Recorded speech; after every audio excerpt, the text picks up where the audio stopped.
El Centro Cultural Universitario presenta la historia de las ideas pedagógicas. El pensamiento pedagógico oriental surge con la reflexión sobre la práctica de la educación como necesidad de sistematizarla y organizarla en función de determinados fines y objetivos.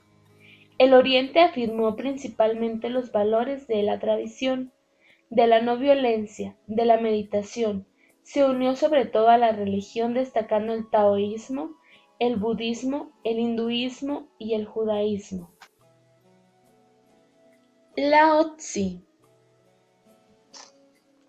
El significado de su nombre. Lao, niño, joven, adolescente. Tzu, persona mayor, maduro, sabio o espiritualmente adulto. En conjunto, su nombre quiere decir joven sabio o adolescente maduro. Vivió alrededor del siglo VI a.C. Pasó la primera mitad de su vida en la corte imperial de China, trabajando como historiador y bibliotecario. Tenía una gran familiaridad con la situación política del imperio. Condena el mal gobierno y señala el camino para su regeneración. A la mitad de su vida abandona la corte imperial.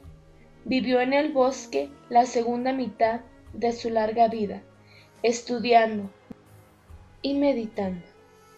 Registró estas experiencias en el libro Tao Te Ching.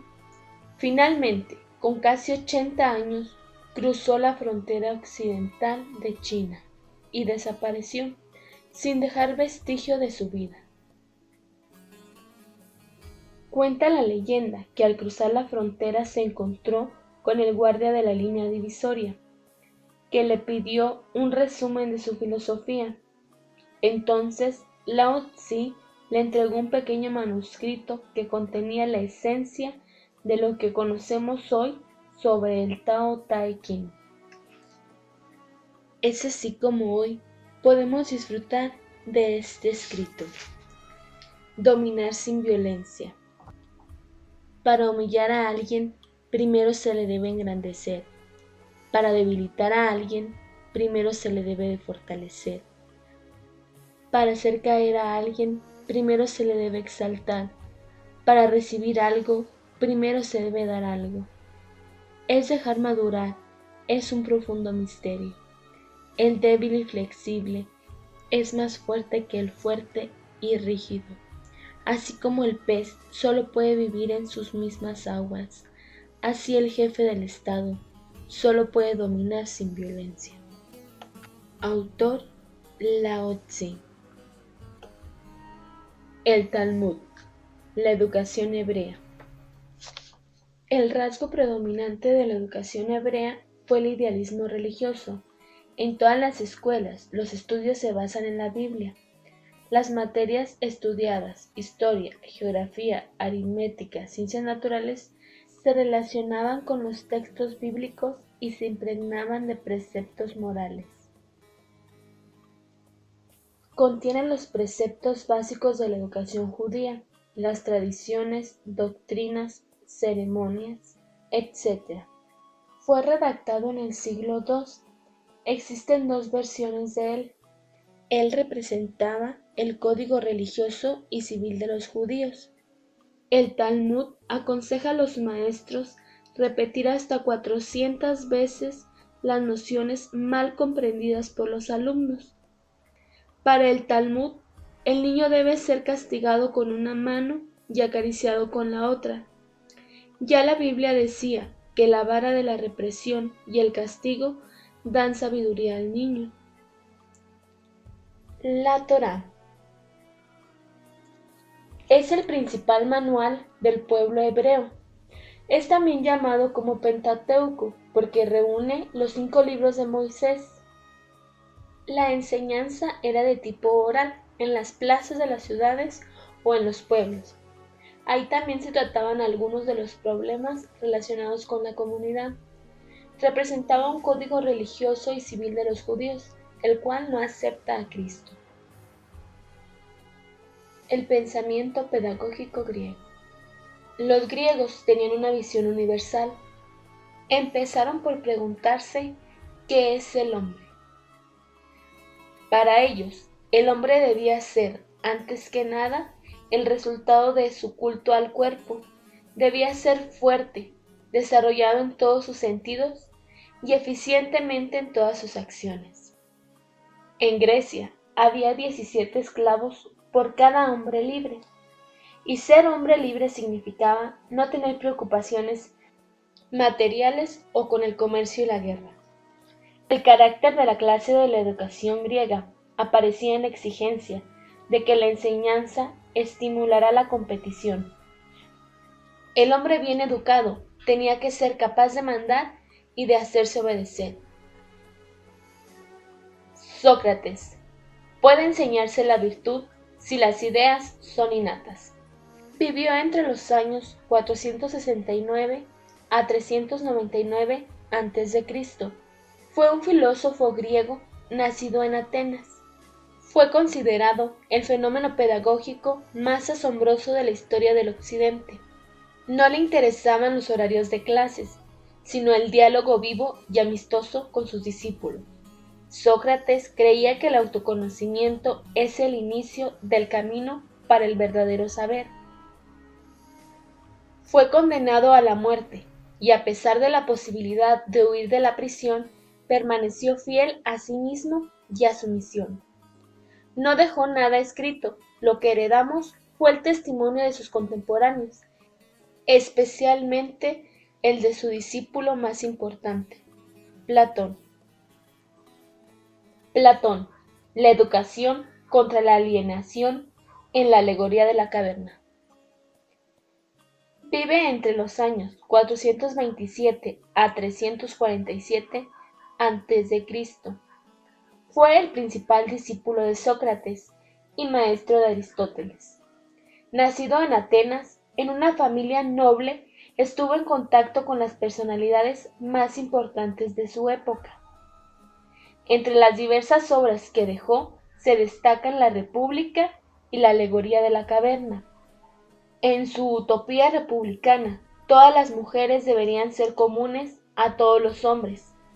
Para él, las autoridades del Estado deberían decidir quién engendraría hijos, cuándo, dónde y cuántas veces.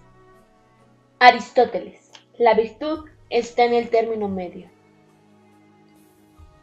Vive en los años 384 a 322 a.C. Nace en Macedonia. A los 17 años ingresa en la Academia de Atenas, donde permanece estudiando y enseñando durante 20 años. Contrario al idealismo de su maestro, Aristóteles predica de manera realista que las ideas están en las cosas como en su propia esencia.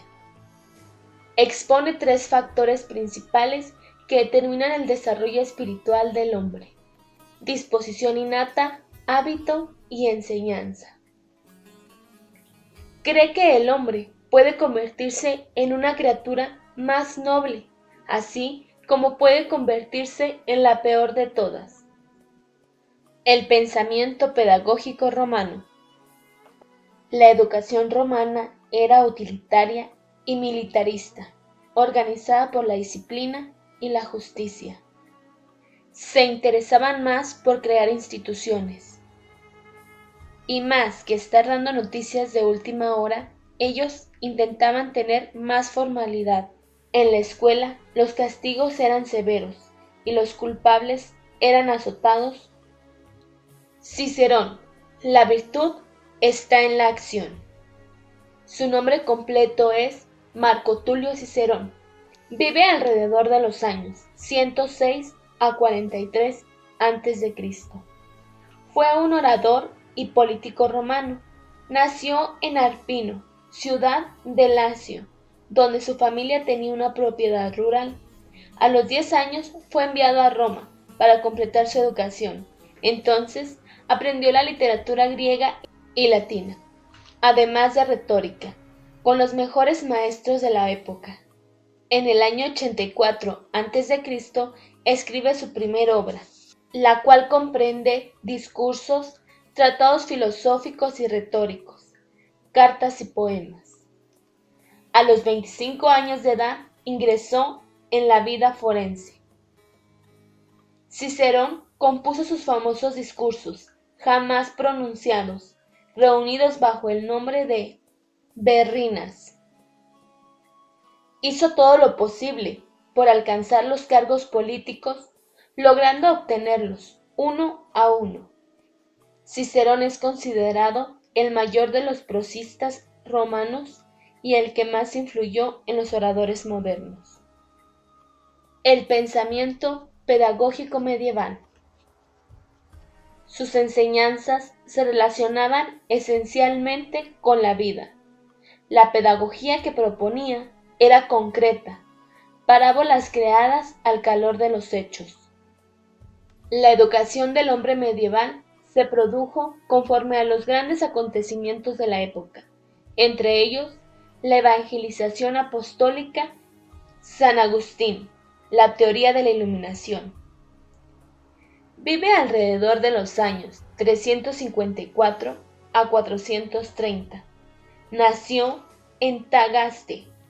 Agustín fue ordenado sacerdote y más tarde consagrado obispo en Hipona. Agustín fue un gran pensador y psicólogo sutil, pero sobre todo se destacó como el filósofo y teólogo más importante entre la antigüedad y la Edad Media. Para San Agustín, el alma del hombre es una sustancia activa, de naturaleza espiritual, creada por Dios de la nada, infundida a un cuerpo al que anhela su bien. El entendimiento nos aparece como algo divino. Con esto concluimos a este breve análisis sobre la historia de las ideas pedagógicas. Docente a cargo, Melanie Dávila. Presentado por las alumnas Leticia Ivonne Alvarado Ramírez, Blanca Cecilia González González, Erika Rubí Herrera González, Gabriela Noriega Acosta, Karen Rodríguez Banda y Ana Victoria Varela Romero.